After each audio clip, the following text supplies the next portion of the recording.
and a recent announcement by the National Identity Management Commission about the upcoming rollout of an enhanced multi-purpose biometric identity card has sparked a wave of reactions across the country.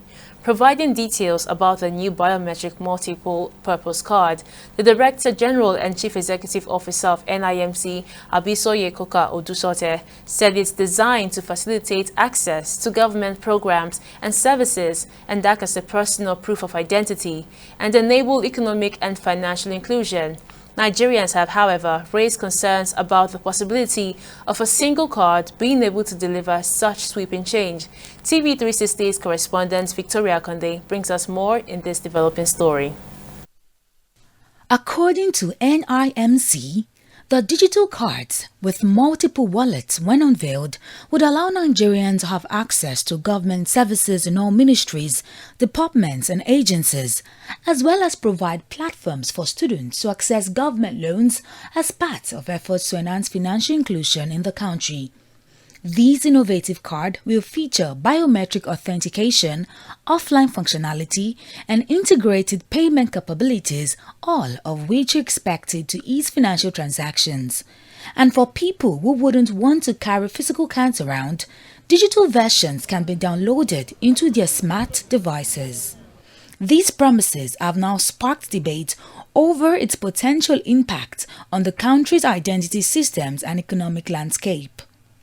It's better they merge everything together. So once it's harmonized, all the duplicity will not arise again. So it becomes one. Anytime there's an upgrade, there's always advancement, and it always prevents certain malfunction of the system, like transaction. It will prevent all these financial problems, security problems, and all that. So I think, in a nutshell, it's good. Every citizens of any country should have an identity card that they will use so that they can know that this is where you belong, this is the country you belong. But the idea of using it in transaction, I'm not sure about that. I'm thinking of it like, why should it involve our transactions?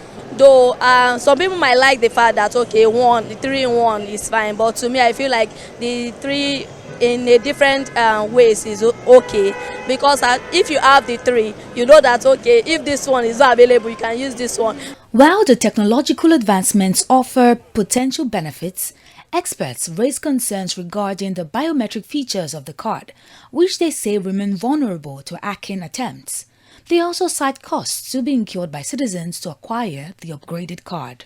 It's difficult to second guess from this standpoint, that there's always improvement in technology, and those improvements in technology might be beneficial. But there are also concerns that have to be considered.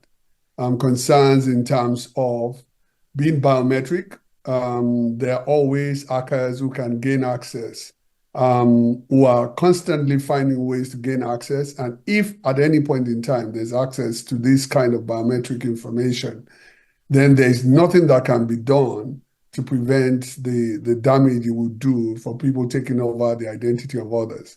But nevertheless, this is the world we live in, and there are always improvements to be considered. Certainly, it might help with financial inclusion, but I don't know how it reduces poverty. I don't know how it will reduce poverty, except if it's related to some kind of grant that government will be giving people who have been identified as poor, whether there's some form of means testing that goes with this so that they can determine what the income levels of people are.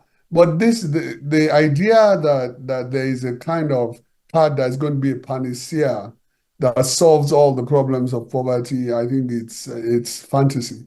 The card is designed with a large capacity chip to restore beneficiary identity, know your customer details, photo and fingerprints.